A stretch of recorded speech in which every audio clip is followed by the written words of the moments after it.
Red-Headed League. I called on Sherlock Holmes one day and found him deep in conversation with a stout elderly gentleman with fiery red hair. You couldn't have come at a better time, my dear Watson, Holmes said cordially. Mr. Jabez Wilson here has just begun an account which promises to be one of the most interesting I've listened to. Perhaps, Mr. Wilson, Holmes said to the red-haired gentleman, you would begin your story again. Dr. Watson has been my partner in many of my most successful cases, and I'm sure he will be of the greatest help in your case also. With pleasure, sir, said Mr. Wilson said. First, let me find the advertisement that started it all. The portly client pulled a wrinkled newspaper from his coat. As he glanced down at the advertising column, I took a good look at him and tried, after the fashion of Sherlock Holmes, to deduce a few facts about him from his clothes and appearance. He bore every mark of being an average British tradesman. He wore baggy gray trousers, a frock coat, unbuttoned in the front, and a drab waistcoat with a brassy watch chain swung across it. A square piece of metal with a hole in it dangled from the chain as an ornament. Look as I would, I could find nothing remarkable about the man save his blazing red hair. Sherlock Holmes' quick eye took in what I was doing, and he smiled. Beyond the obvious facts that he has sometime been engaged in manual labor, that he has been in China, and that he has done considerable writing lately, I can deduce little else. Mr. Jabez Wilson appeared startled. How did you know I did manual labor, Mr. Holmes? He asked. It is true, for I began as a ship's carpenter. Your hands, my dear sir. Your right hand is much larger than your left. You have worked with it, and the muscles are more developed. Well, the writing then?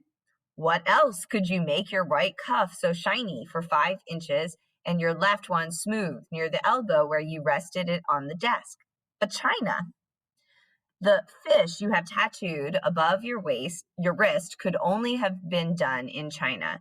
That trick of staining the fish's scales in a delicate pink is quite peculiar to China. When, in addition, I see a Chinese coin hanging from your watch chain, the matter becomes even more simple.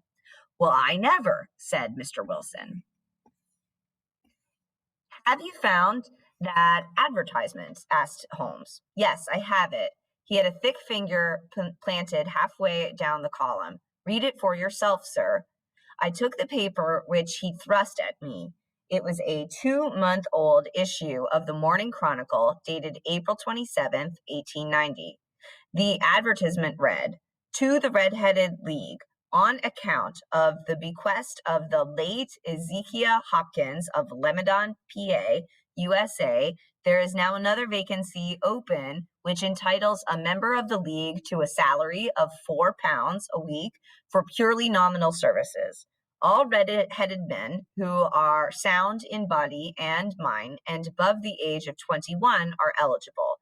Apply in person on Monday at 11 o'clock to Duncan Ross at the office of the League, 7 Pope's Court, Fleet Street. What on earth does this mean? I asked. Holmes chuckled. A little off the beaten track, isn't it? Said he. Now, Mr. Wilson, tell us about yourself and the effect this advertisement had on your fortunes. Well, I have a small pawnbroker's business at Coburg Square, said he.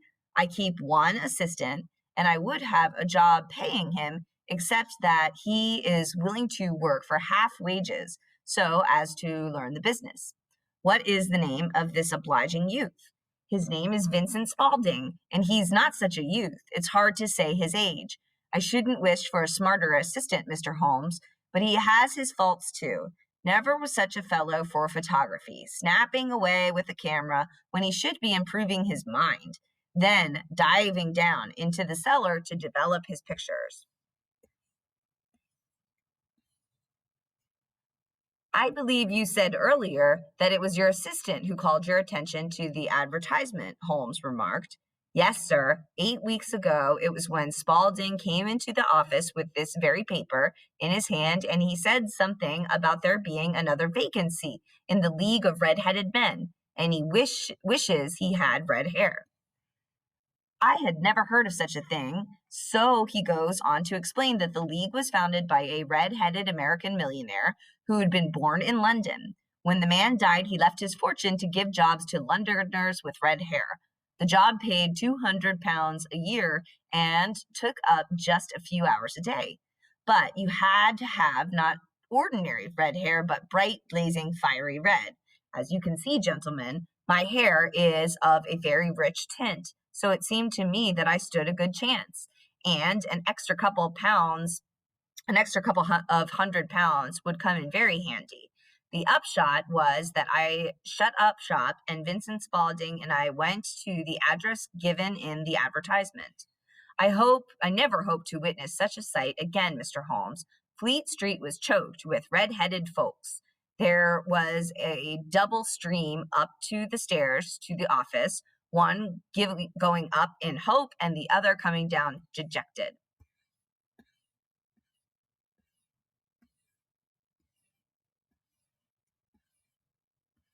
Spaulding pushed and butted until he got me through the crowd and into the office. A small man with a head even redder than mine was seated at the table. He spoke to each candidate, but I found some fault in them. However, when our turn came, he closed the door so he might have a private word with us. He stared at my hair and said he had rarely seen anything finer. Then, all of a sudden, he grabbed hold with both hands and gave my hair a mighty tug until I yelled with pain. He told me he had to make sure it was real and not a wig, twice before he had been fooled. Well, the upshot was, Mr. Holmes, that I was hired. He wrung my hand and asked when I could start on my new duties. I told him that I didn't know, for I had a business of my own. But Vincent Spaulding said he would look after it for me while I was away. And when I heard that the hours were from 10 in the morning to 2 in the afternoon, I figured that my assistant could see to anything that turned up. You see, a pawnbroker's business is mostly done in the evening, Mr. Holmes, so it would suit me well to earn a little in the mornings. All I had to do, the red-headed manager told me, was to start copying out the Encyclopedia Britannica. I was to bring my own ink, pens, and paper. The League would provide the table, chair, and the Britannica. Well, sir, the next morning when I showed up, the manager started me off on the letter A and then left. At 2 o'clock, he came in, complimented me on the amount that I had written, and bade me goodbye. This went on day after day. On a Saturday, I was paid 4 golden sovereigns. 8 weeks passed, and I had written about archery, architecture, and armor. I was hoping to get to the bees before long when suddenly the whole business came to an end. To an end, said Holmes. Yes, sir. This morning I found the door locked and a piece of cardboard tacked to it. Here it is. He held up the piece of white card. The Red-Headed League is dissolved. October 9th, 1890. What did you do when you found the card? Holmes asked. I went to the landlord and asked if he knew what had become of the Red-Headed League. He said he'd never heard of it. Then I went home. My assistant said I would hear by mail, but I didn't want to lose such a position without a struggle, so I came here, knowing you gave advice to poor folks in need of it. And you did wisely, said Holmes. This assistant of yours, Vincent Spaulding, what is he like? Small, quick in his ways, no hair on his face, though he is over 30, has a white scar on his forehead from an acid burn. Holmes sat up in considerable excitement. I thought as much, said he. Have you observed that his ears are pierced for earrings? Yes, he told me a gypsy did it to him when he was a lad. Said Holmes. He is still with you? Oh, yes, sir. That will do, Mr. Wilson. Today is Saturday. I hope that by Monday I shall have something to report. When our visitor had left, Holmes said, Well, Watson, what do you make of it? I make nothing of it, I said. A most mysterious business. As a rule, said Holmes, the more bizarre a thing, the less mysterious it proves to be. But I must be prompt in this matter. I beg you not to speak for me for 50 minutes. He curled up in his chair with his thin knees drawn up to his hawk-like nose, and there he sat with his eyes closed and his clay pipe thrusting out like a beak of some strange bird. I had come to the conclusion that he had dropped asleep and was nodding myself when he sprang from his chair. "Put on your hat, Watson, and come along," said Holmes. We traveled to the underground as far as Aldersgate, and a short walk took us to Saxe Coburg Square. It was easy to find the place where our red-headed client had lived and had his business. On the corner house was a pawnbroker symbol of 3 gilt balls under it a sign Jabez Wilson. Sherlock Holmes stopped in front of the house. Then he walked slowly up the street and back again. Finally, after thumping vigorously on the pavement with his stick a few times, he went to the door and knocked. It was opened by a bright-looking, clean-shaven young fellow. "Kindly tell me how to reach the Strand from here," Holmes said. "Third right, fourth left," answered Jabez Wilson's assistant. "Smart fellow, that," Holmes observed as we walked away. "He is, in my judgment, the 4th smartest man in London, and for daring, possibly the 3rd. I know of it. Evidently, he has a great deal to do with this mystery," I said. "You inquired your way so you might see him." "Not him." "What then?" "The knees of his trousers." "And what did you expect to see?" "What I saw." "Why did you strike the pavement?" "My dear doctor, this was a time for observation, not talk."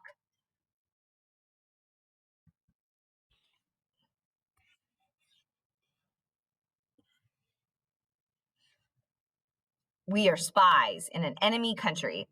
I have learned what I wish to know about Saxe Coburg Square. Now let us explore the parts which lie beyond it." The road back to the square was one of the main streets in the city. Said Holmes.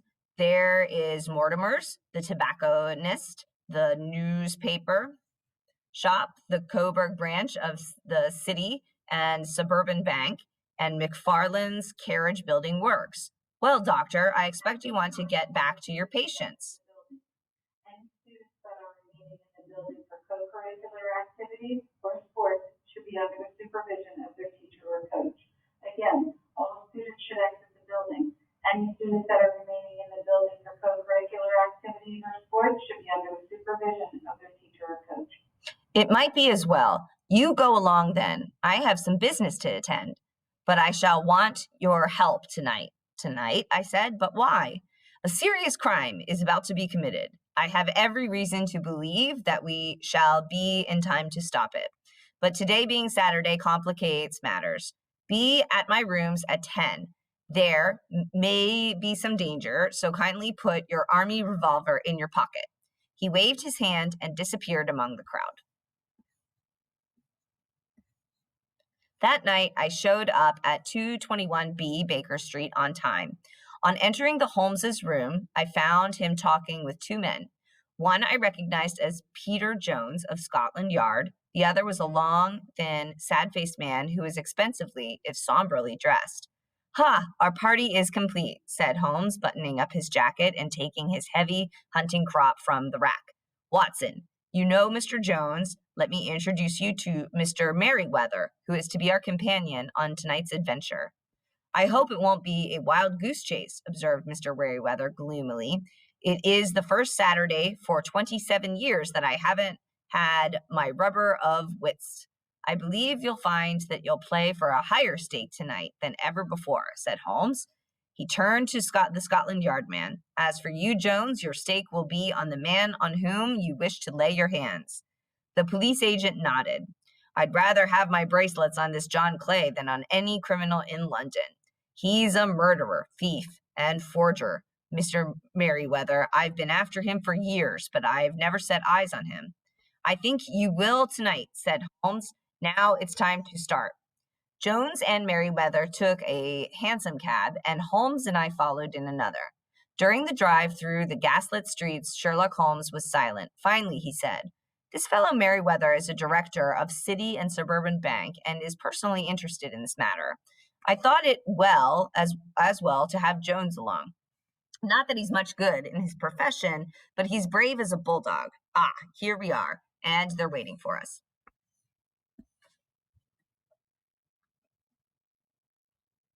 We reached the same crowded street of the Saxe-Coburg Square where we had been that morning. Our cabs were dismissed, and we followed Mr. Merriweather through a side door of the bank.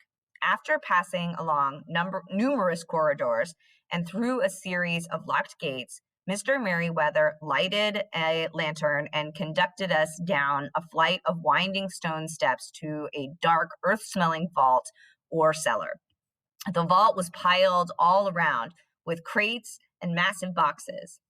As you see, Mr. Holmes, Mr. Merriweather said, it would be almost impossible for anyone to break in here from above, and from below, too, of course. He struck his stick on the flagstones which lined the floor. Why, dear me, he exclaimed in surprise. It sounds quite hollow. I must ask you to be more quiet, said Holmes severely, or you'll imperil the whole success of our expedition.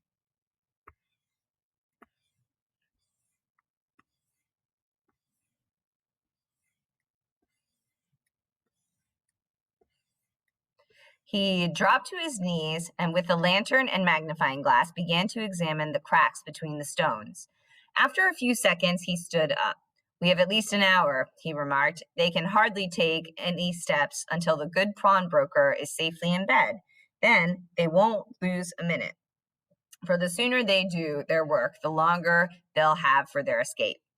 Holmes turned to me. Mr. Merriweather will explain to you, my dear Watson, why the most daring criminals of London are interested in this bank cellar. It is our French gold, whispered the director. Some months ago, we strengthened our resources. We borrowed 30,000 Napoleons from the Bank of France. We have never had occasion to unpack the money, and it is here in these crates. We must choose our positions, Holmes said. These are daring men, and we must be careful. I shall stand behind this crate. You conceal yourselves behind those. Then, when I flash a light on them, close in swiftly. If they fire, Watson, shoot them down. I placed my revolver cocked on the top of the wooden case behind which I crouched. Holmes shot the slide across the front of the lantern and left us in pitch darkness. Their only retreat is back through the house on Saxe-Coburg Square, whispered Holmes. You did what I asked, Jones. I have an inspector and 2 officers waiting at the front door.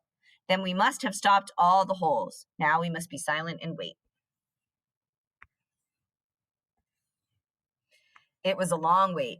For an hour and a quarter, we crouched there. My limbs were stiff and weary, and my nerves worked up to the highest pitch, yet I feared to change my position. Suddenly, I caught a glint of light through a chink in the flagstones of the floor. The light became stronger and lengthened to a yellow line.